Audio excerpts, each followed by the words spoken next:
Le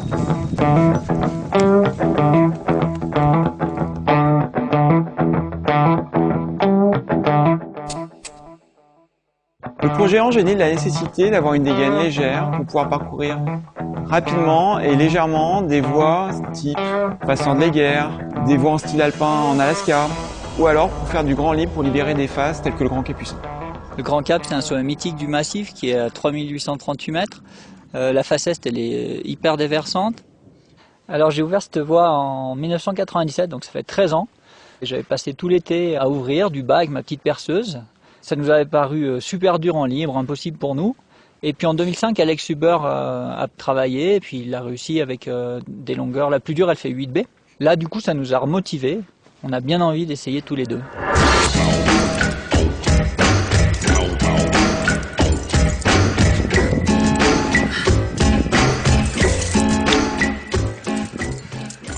C'était un peu mouillé. Premiers essais, là, c'est un peu... Déjà, j'arrivais pas à respirer, c'est un poil mouillé. Et voilà, on va y retourner là, mais ça va.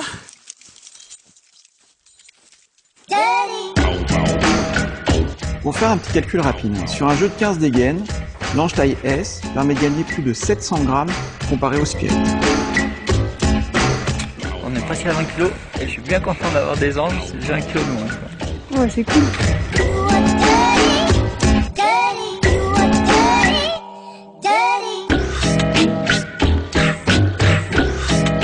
Il y a plus de 2 ans, j'étais venu au bureau, ouais, j'étais trop motivé pour faire des mousquetons light. Et puis toi t'étais à fond aussi. On était assis sur la même longueur d'onde sur qu'est-ce qu'on voulait pour qu'un mousqueton léger soit parfait.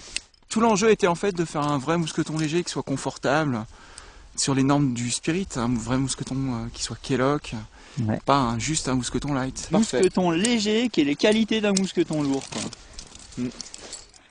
Direct en coincement. Attends. Hop là, c'est bon. Oh, no, oh, no.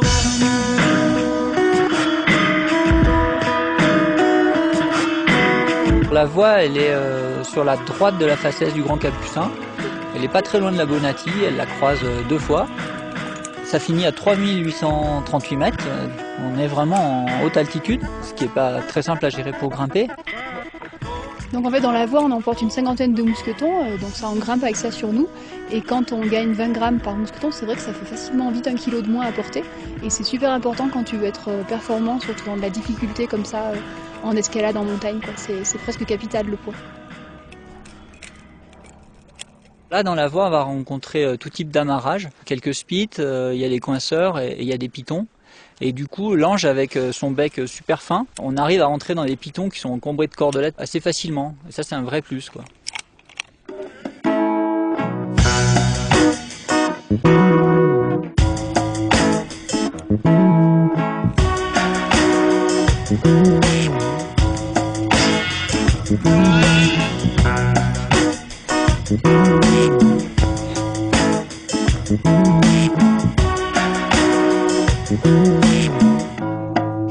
Fallait pas nous attendre. Bon bah si, Fallait y aller. on va y aller après. C'est gentil de nous attendre.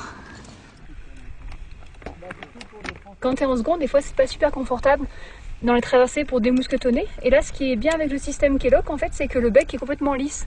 Donc ça accroche pas. Quand on enlève de la corde comme ça sort direct. Et ça c'est vraiment bien pratique.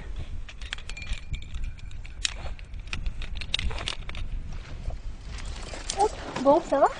Très bien. De l'autre côté? Ouais, très bien. Tu me lâches à droite? Je te passe à droite. Alors pourquoi le monofil? En fait le monofil c'est pas un doigt classique comme il y a sur un spirit et c'est pas non plus un doigt fil comme on a sur d'autres mousquetons qui existent sur le marché. C'est un hybride entre les deux.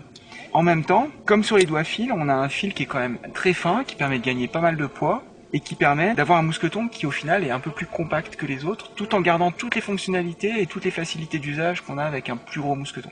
Le fait que la tête elle rentre à l'intérieur, ben, du coup c'est fait un Kellogg avec une petit bec quoi. Exactement. Aucune accroche dans cette zone-là, donc c'est le principe du Kellogg.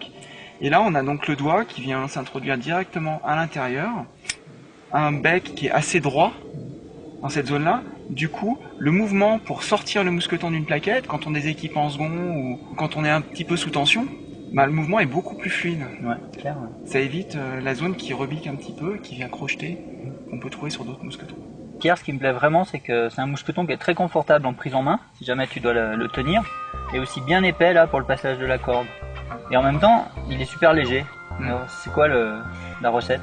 Alors la recette, c'est que ici on a un corps de mousqueton qui est en aluminium, et en fait on a enlevé la matière partout, elle ne sert à rien mécaniquement. On a conservé une zone de contact qui est très large entre la corde et le mousqueton. Ouais. Donc comme ça on a un effet un petit peu poulie qui évite qu'il y ait trop de frottement, on ne vient pas pincer la corde. Comme ça, La chute du grimpeur est confortable. elle est plus confortable parce qu'en fin de compte, la chute est amortie sur une plus grande longueur de corde. Et en même temps, ça permet d'avoir une surface de contact qui est très large. Du coup, la durée de vie du mousqueton, elle est excellente. Ouais. Tu fais gaffe à mes doigts? Ouais. Arnaud et Stéphanie ont gagné leur pari. Arnaud a parcouru entièrement en libre, dans la journée, sa voie en face est du Grand Capucin.